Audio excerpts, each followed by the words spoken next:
as sure as night and day, I made the prediction that the Tories wouldn't have time to replace Boris Johnson last week. Guess what's happened? Welcome to the Lib Dem Podcast.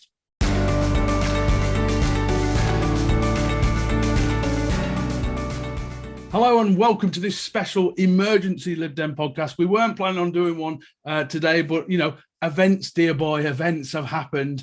My name is John Potter. I host the Lib Dem podcast. I am the leader of the Preston Lib Dems, as well as a Lancashire County Councillor. And with me today on our emergency panel, we have Alison Bennett returning to the show. You've had a few weeks off, Alison, but welcome back. You are obviously the prospective parliamentary candidate from Mid Sussex. So welcome back, Alison. Thank you, John. Nice to be here.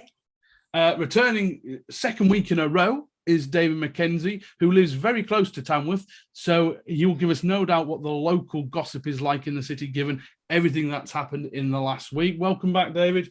Thanks, John. Looking forward to it. And then, Jesus, what an episode. And our final panellist is, of course, Richard Kemp, the leader of the Liverpool Lib Dems, who's seen more than enough Tory sleaze and scandal and leadership bids. Although saying that, though, you don't actually have to be too old to have Tory leadership bids going on these days. So welcome back, I'm Richard. not too old either, if you don't mind, John. Oh, I'm terribly sorry about that, old man.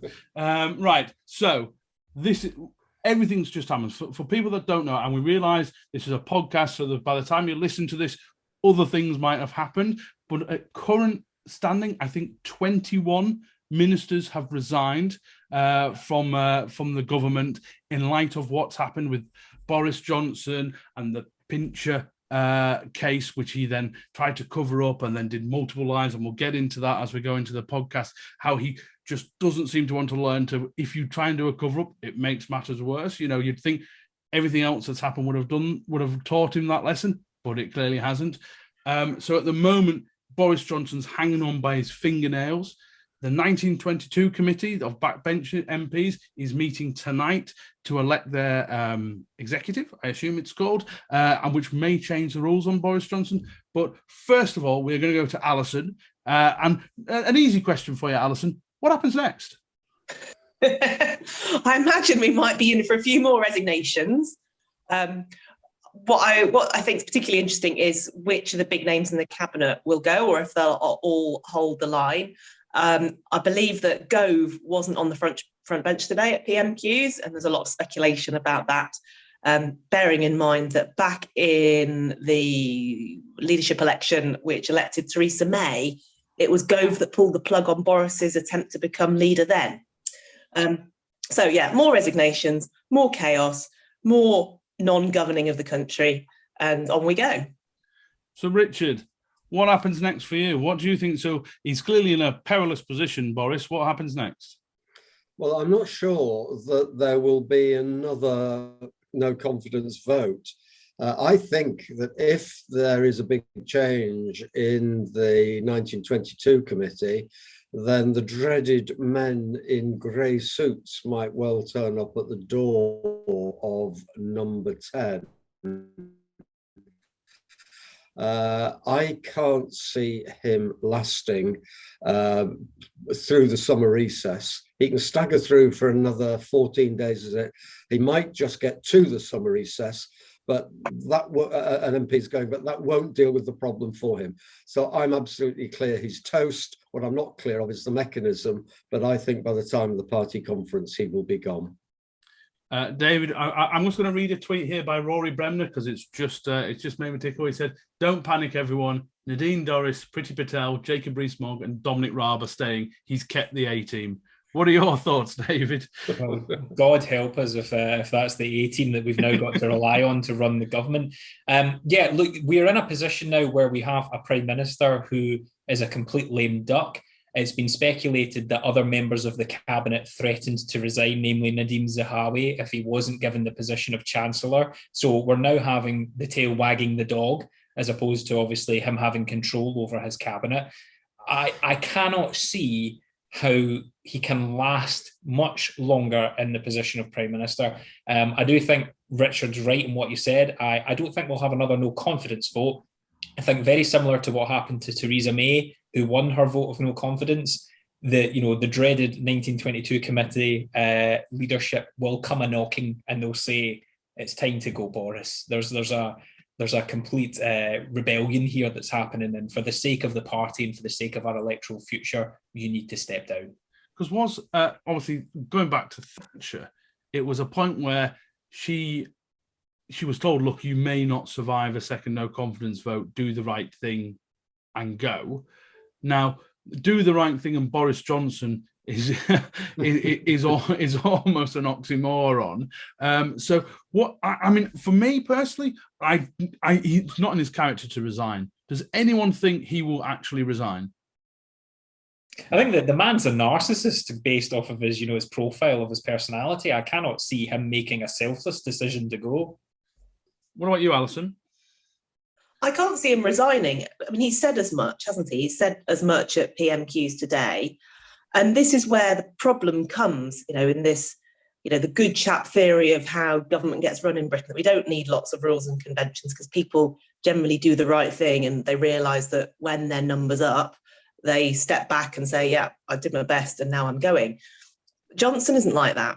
He is determined to carry on. He's full of bravado. What word you were going to use then, to be absolutely honest? That was and that as well. He's full of bravado. And he will dig his heels in and stick it out. So when the men in grey suits come and visit, he's not going to listen to them. How's he actually going to be evicted? I don't know. Hello, John from the Lib Dem Podcast here. We are delighted to say that this episode is sponsored by Pray to Reigns. Now more than ever, you need a professional-looking online presence and website. Pray to Reigns have been helping Liberal Democrat campaigns succeed for 18 years. Their Lib Dem Foci package combines a website, social media and email system to help Lib Dems win. You'll receive great support from real people, fair pricing and a huge range of features to choose from. Pray to Reigns are already the bespoke developers for Lighthouse, Lib Dem Draw Online and the LD Directory. They combine a talented system design with an unrivaled understanding of our party, our data and our systems.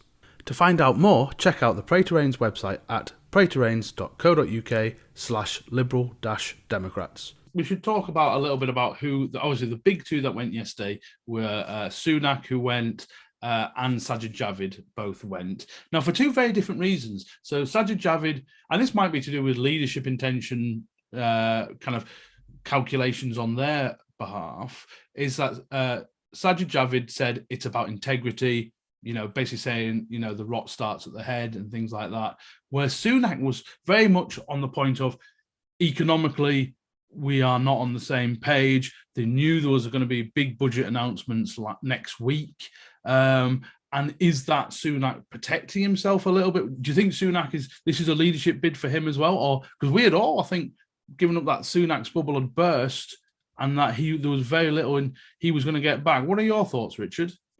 Well, he's doing better now in the internal Conservative polling than he was. He dropped right down. I think he's positive 18, I think, last time I saw it. He's given a very good performance over the last few hours, without a doubt.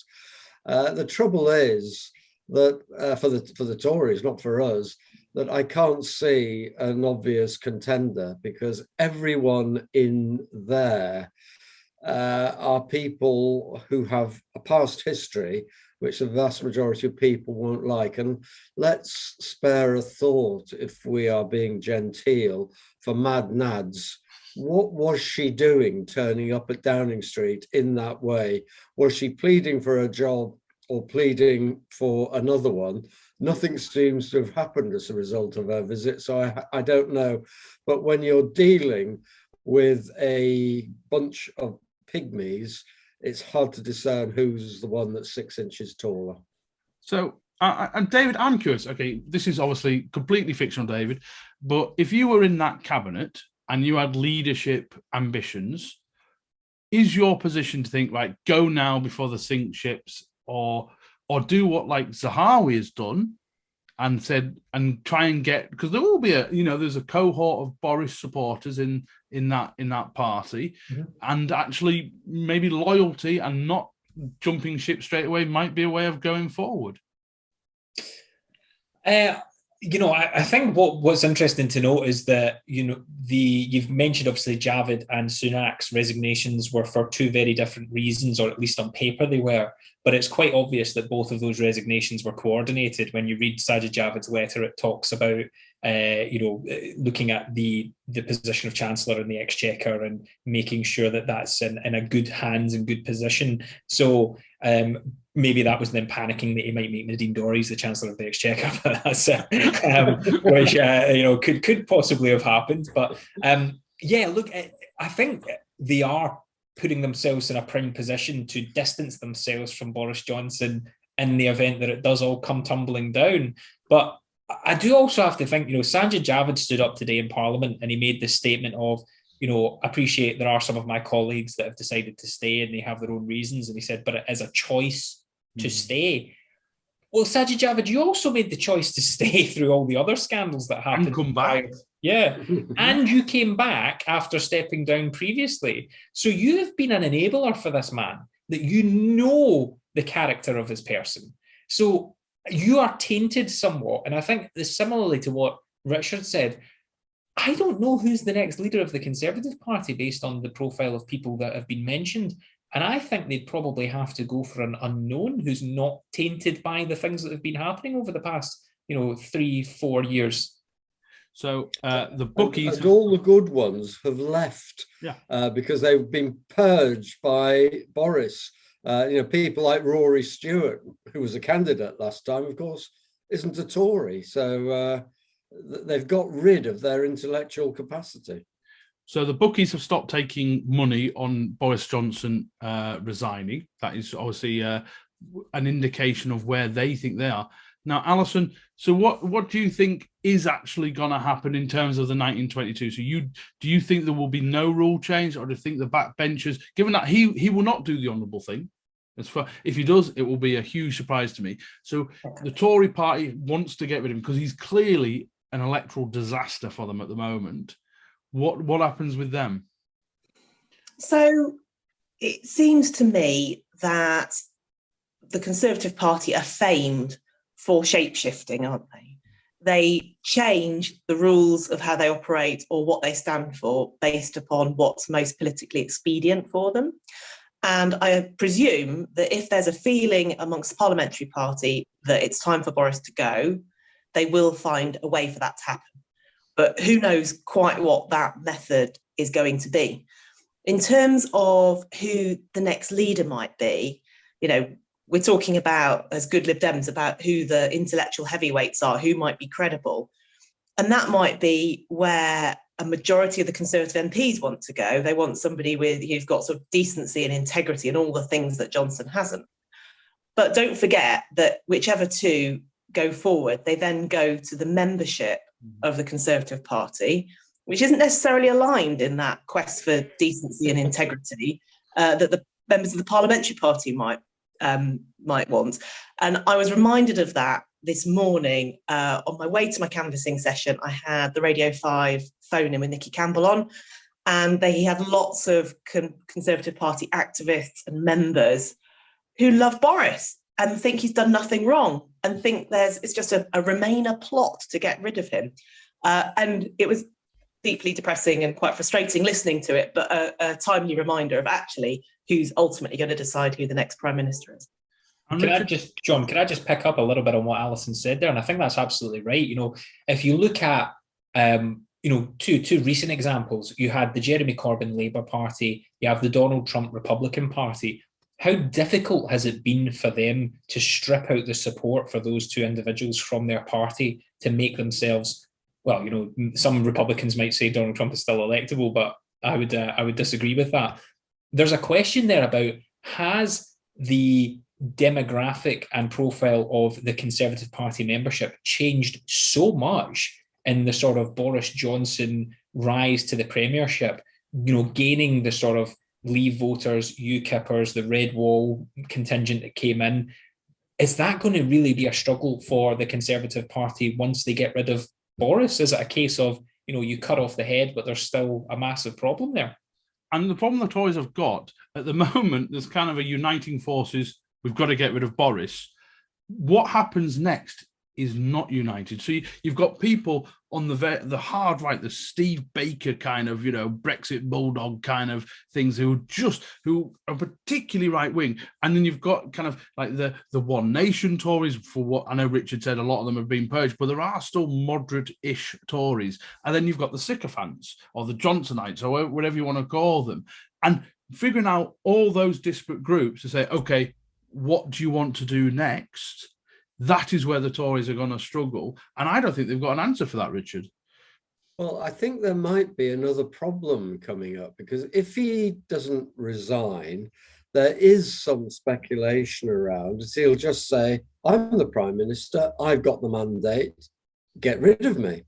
So where does that leave us? It leaves us with a constitutional crisis, but it also leaves us with perhaps the Queen having to do the defenestration on behalf of the country. Now, I'm not a constitutional lawyer, so I wouldn't know how that could be done. But if he just says, I'm not going, because as Alison said before, this is a man who does not know what the decent thing is. And if he did, he certainly wouldn't do it. What happens then?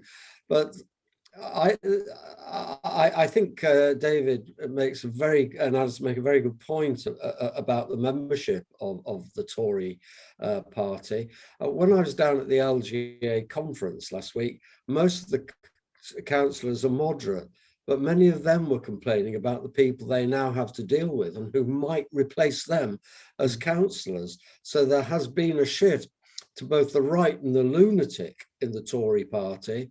That is good for us, unfortunately, bad for the country. It might be bad for some of the councils we serve on.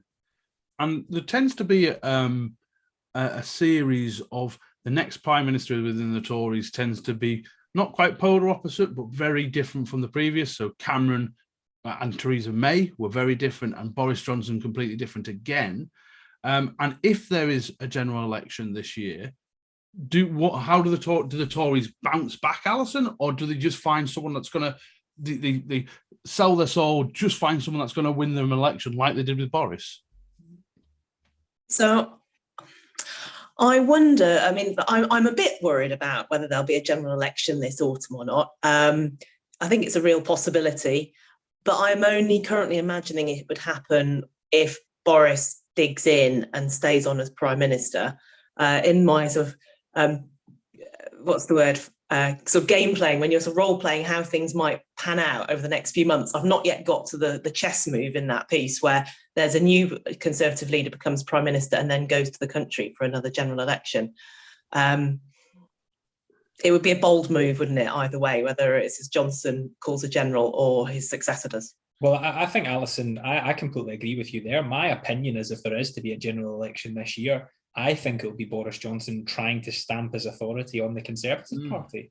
And he'll be, I wouldn't rule out a situation like he did to, the individuals that he removed the whip from and then put new Conservative candidates in place of those individuals, the likes of the Rory Stewarts of this world or others. There could be a situation where he gets rid of his naysayers and then just goes to the polls again. Now, whether that works out for him or not, who knows? But I could see him being as narcissistic enough to believe that that's the route he could go down.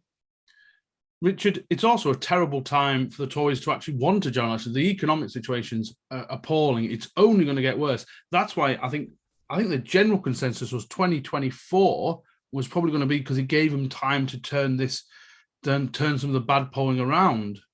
Yeah. The only way that there'll be an early general election is if Johnson swallows his own hubris and believes in himself so much that he can right the situation. Well, he ain't going to do that.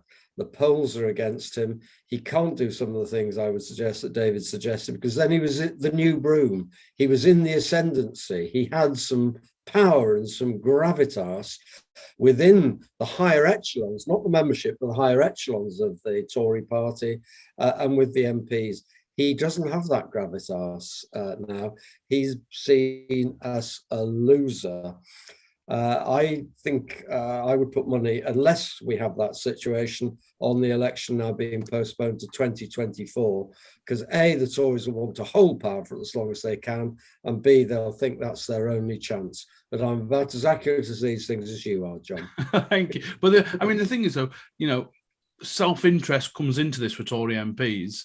And if you've got Alison taking you out in mid-Sussex, you do not want a general election right now. That's the only thing I can think of. You'd want almost to go in the honeymoon period of a new leader, which they tend to get, which might mean maybe May next year in line with the local elections, which will be horrendous because I'm up next year. But I think... But that does lead us on to what this means for the Lib Dems as well, because this is obviously highly a moving situation. At the moment, Boris Johnson was brilliant for the Lib Dems. You saw it in Tiverton and Honiton. You've seen it in the local elections. He was pissing off so many different parts of the electorate. It was absolutely fabulous for us. But if that changes, then that's another risk. I mean, Alison, you're a councillor. Are you Tory facing locally? I can't remember exactly. Very much so. No Labour councillors in my district. Oh, so we've got a nice mix here. We've got someone with no Labour councillors, someone with no Tory councillors, me facing both sides, and Dave from the Midlands. Where so we're covering. We're very strong in the Midlands, aren't we? Yeah, that's right. But so, Alison, what do you think? I mean, from an election point of view. Going forward, it must be something the Lib Dems have to consider, and how. I know you said about gaming this stuff out. We've also got to think, okay, what does this mean? Yeah, it's an interesting one here. Mid Sussex is very much in the blue wall. It's not a tier one sort of level of ambition for us, so it's an 18,000 majority, but we're on the up. When I joined the party in 2015, the district council was 54 out of 54 Conservatives. It's quite different now. And the Conservatives here are looking at losing control of the district council for the first time in 24 years next year. And they don't have to lose that many seats for that to happen. So in terms of how it goes, I think for us as Liberal Democrats, it's all about, I've talked in the past about this kind of pufferfish. You just want to be the biggest presence you can right across the district. And people then need to see that and believe that and go, actually, rather than being somewhere where Conservatives always win and it doesn't matter how I vote because the Conservatives always won, there are proof points of going, actually, they didn't always win. And the Lib Dems won in this village that they've never won in before. And yeah, actually, they're on the up. And it's worth engaging in that political process, not just for voters at the ballot box, but for getting, new helpers in, new members in, more candidates standing and so on. Because it's interesting, Alison, because what I haven't heard much of, and I don't know if David and Richard have either, is actually many Conservative associations telling him to go. I know there isn't there must be a Conservative association somewhere in Liverpool. It's probably already predicted they won't win a seat in next year's all-up elections. They're marvellous people. Yeah, that's very good. But it's because obviously it's very strange for me because I have a Tory county, and Ben Wallace is one of our MPs here in Preston who has stood so loyally by Johnson that I do wonder, even if he's got generally had a decent reputation, sticking by the indefensible, whether that will hurt him. But again, I'm not hearing masses of Labour councillors, of Tory councillors telling Johnson to go, Alison. I mean, what are they like in your patch? They don't really like to talk about politics, our Conservatives. They hate everything being political. Let's take the politics out of this and just serve our communities. It's the general vibe. While we've been talking, I've just had a notification flash up to say that the Mid-Sussex MP, Mims Davies, who was a minister in the DWP, has just resigned. So even Mims has gone. Which is frankly remarkable because, I mean, it would be unfair to liken her to Nadine Dorries, but I just have. That's anyway. Right. She is number 27. So right. 5 people have resigned since we've been on air for the last 20 minutes. If we keep going till about 4 o'clock, do you think we could do? Well, we'll get the resignation, won't we, Prime Minister, and then we'll carry on. We should actually, we should point out, David, as our resident Midlandser, we should actually talk about how this actually went about as well, because it is actually a very serious case. And the podcast, we've talked in our WhatsApp group about doing an episode about this. It is pretty serious sexual assault allegation that's been claimed against the Conservative MP. So do you just want to give us a little bit of background of this story, which may have been the camel that broke the straw's back, the straw that broke the camel's back? Yeah, so Chris Pincher is obviously the MP for Tamworth, which is about 10 minutes from where I live. I get my train to London most days from Tamworth. He's been the MP since 2010. There was 2 sexual assault allegations made against him in the previous couple of weeks by individuals within both parliamentary staff and obviously within the Conservative Party. Subsequently, there's been several other allegations that have come out, one of which locally has been in the paper where I live, where a local charity campaigner said that he was groped by Chris Pincher when he went to visit him in his office, unwanted, while they were taking a picture for the local press. This is obviously extremely concerning about how this, first of all, that they thought that this individual could skip past these allegations while keeping the whip, first of all, but also that it's subsequently come out that the Prime Minister was aware of these allegations that were made against Chris Pincher when he made him a deputy whip.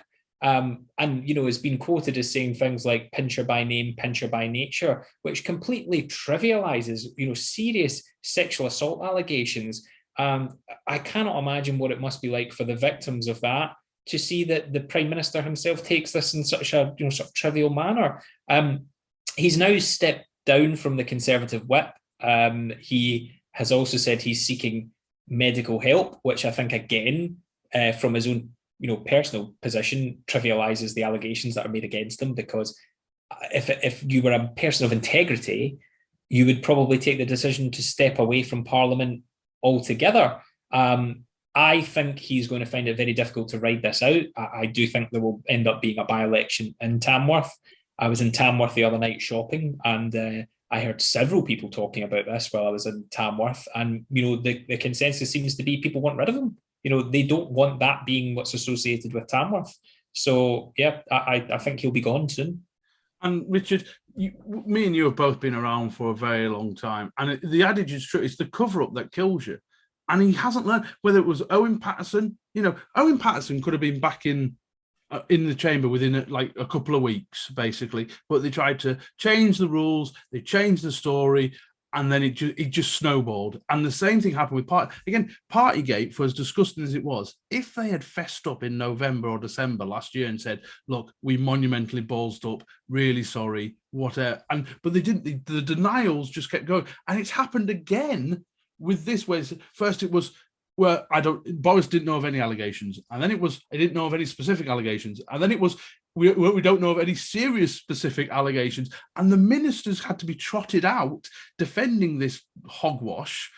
And it's just kept the story going. And you can imagine just Tory MPs in despair about it. Indeed. So imagine being in your lowest depths a member of the Bullingdon Club.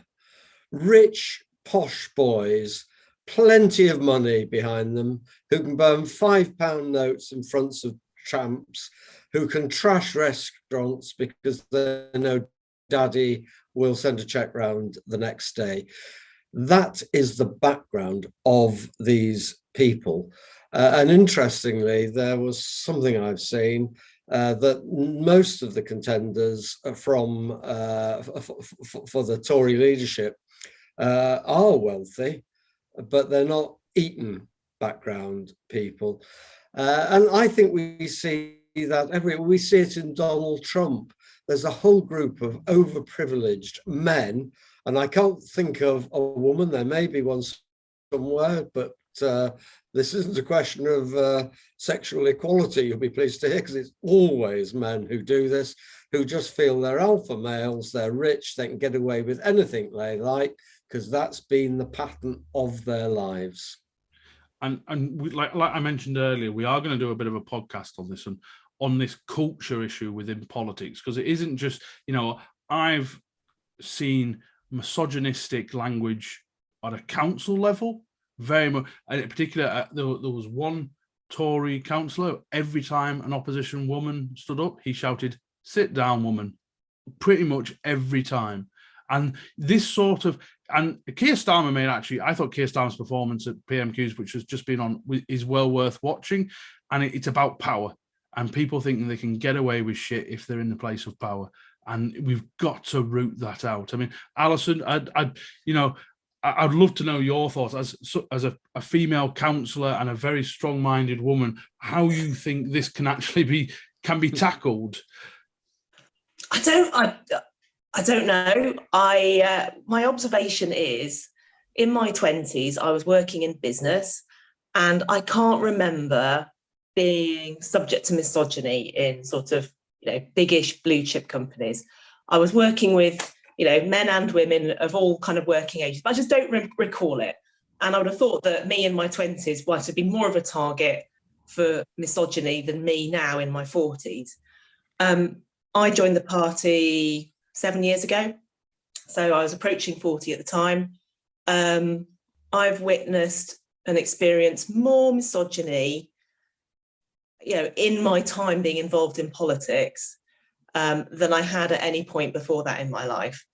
And nothing awful, nothing terrible. I think what you might call microaggressions, but it is sort of endemic in the culture, I think, of, that I've experienced. Could I ask you, Alison, whether any of that is within our party, and are there lessons therefore that we should learn about all this? Some of it has been within the party, yeah. In terms of lessons, what it became very clear to me was I totally understood why people don't speak up about it, actually, because there's so much at stake when you're, a team trying to pull together and run election campaigns and so on. Actually, if you want to blow it all up by complaining about somebody, that takes, the whole team down potentially. So I totally understand why victims don't speak up. Well, obviously, this is a very serious issue that we will do proper service to in a future episode. But I suppose to wrap up this episode, it's difficult to know where Boris can go now. I mean, David, I'm going to get your predictions. He can't go on, can he? It is now the what is it, greased piglet or whatever did Cameron call him? Time must be up for him. You would certainly think, and I think the consensus is that he is now, just the time is ticking on his premiership, and it's only a matter of time before we, see the end of Boris Johnson. I've got an update. Michael Gove has gone. Michael Gove. Well, to be honest, that's not too much of a surprise, because Michael Gove is. This is like Michael Gove is. Will just stab anyone, won't he? So that's that doesn't really surprise me. So is that 28 then? Now, that'll be. Think. But yeah, I wonder if Michael while we've been on that, while we've been doing this. I'm sure Michael Gove will spend his time in the back benches in nightclubs in Aberdeen, and I think you don't come from Aberdeen, David. No, I do not. That's it's just very difficult, because I don't think in my entire. So we talked about when Margaret Thatcher was taken out as the Prime Minister. Margaret Thatcher was Prime Minister for 2 days after I was born, before she went, right? That's how long we're talking here. Sorry, Richard, right?